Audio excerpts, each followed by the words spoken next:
Hello and welcome to another one of my videos. Before I get into it, to support me by now, you can do that by liking, commenting and subscribing. Apparently I'm not allowed to talk anything about ads because it's in my contract. Whoops. That is what it is. I'll leave it there. So in today's video, I'm going to be talking about the implications of Brexit on the gold and silver market. Now, I don't personally know what's going to happen, but I'm going to lay down some ideas of what I think may happen and the implications of that. Before I get into it, this channel is not about politics. I do not care for it. I am slightly political. I'm right leaning. However, there's always going to be winners and losers, and I find that politics just causes arguments when it shouldn't be. So let's get that one out of the way. So first of all, what's happened with Brexit? You would have learned last couple of days that there has been an agreement in place. I was actually quietly confident there would be an agreement. However, I wasn't sure what the agreement would be. In terms of the implications for myself, that's still up in the air. However, I am working on it on a personal basis. Now, let's go into what's actually been agreed in terms of trade. Now, this is the important part. There are other things. The scope of my channel does not really cover it, unfortunately. It's it's not a political channel, it's a gold and silver channel. So yeah, ever since the UK left the EU on the 31st of January, both sides have been talking about what the new rules could be. Negotiations went to the wire as the current arrangement ends on the 31st of December. Now, I was talking to a gentleman I was working with at the sorting office, and I said to him, I was like, it's just pantomime. That's all it is. It's going to go to the wire. It's going to be hard. Both sides are they're going to blame the other side, and then they're going to work on it together and both claim a victory, when in reality this is kind of a loss. Let's make no bones about it. It doesn't matter if you voted to stay or leave. The fact is life will be slightly more harder / expensive due to us leaving the EU. Now, it doesn't mean there isn't benefits. So let's not make it an argument like, oh, you're wrong, we're going to get our sovereignty, etc.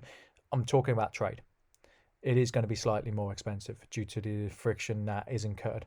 So what happened with the deal? So what do we know about it? There's no tax on each other's goods when they cross borders. So these are known as tariffs. So when you import in, you will be hit with a VAT rate and a tariff. I know this because I do some importing myself. It's not a lot. I'm not an expert, but I have done some importing in the past. So essentially, it will be a case of the VAT will be maybe 20% and the tariff will be maybe 7%. And they do it to make a level playing field. In terms of us trading, it should mean the same. Now, one thing I am kind of worried about is that my understanding of it is instead of them applying the VAT will be claimed this end. So what will happen is you need a specific custom code, which I know. I'm not going to share it. I do know it, but I don't have it to hand. You're going to need a specific custom code to get the item shipped.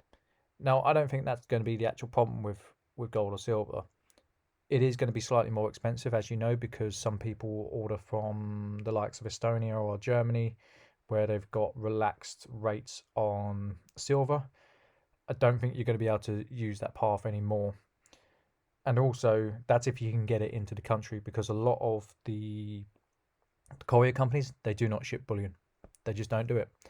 You need to get a specialist contract in place, and most people can't afford to do it. For the casual person, it's kind of a no-no. They just won't ship it for you, which could lead down the route, well, okay, let's smuggle it into the country. On your head be it. This is not a channel talking about the illegalities of smuggling bullion. There are people that do it from other countries. It works for them. On their head be it. It's nothing to do with me. Now, that's tariffs. No limits on the amount of things which can be traded. So this part here, which is known as a quota. Now, this isn't really much of an issue anyway.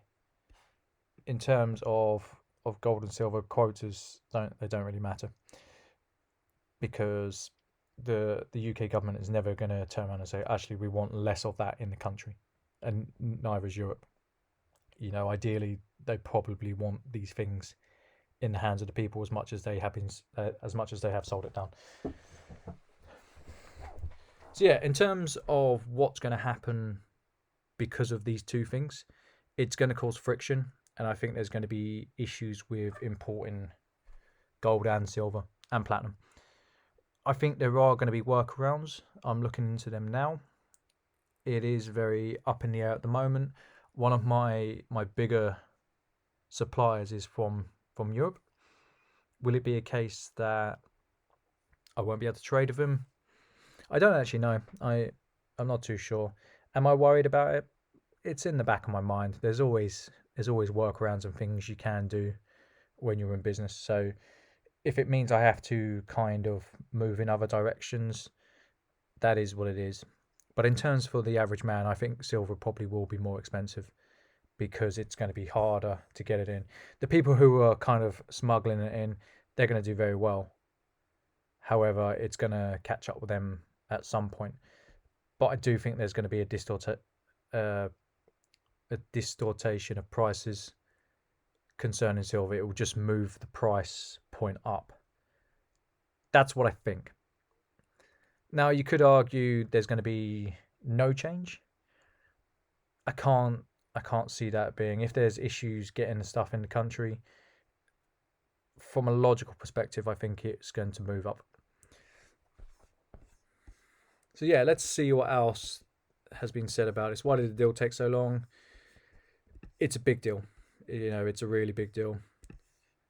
Deal start paying his taxes.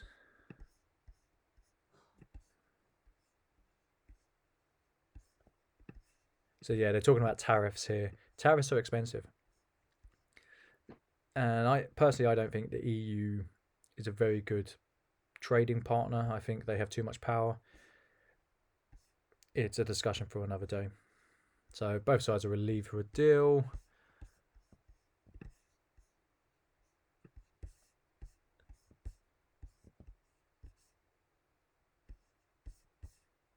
So yeah, I think looking at the article, I've covered the main points. I I think the gold and silver market is probably going to be more insular. I think there's going to be less trade with Europe. I know that due to the restrictions, it will be harder to get it in. I think the big players will get bigger if they're importing from Europe.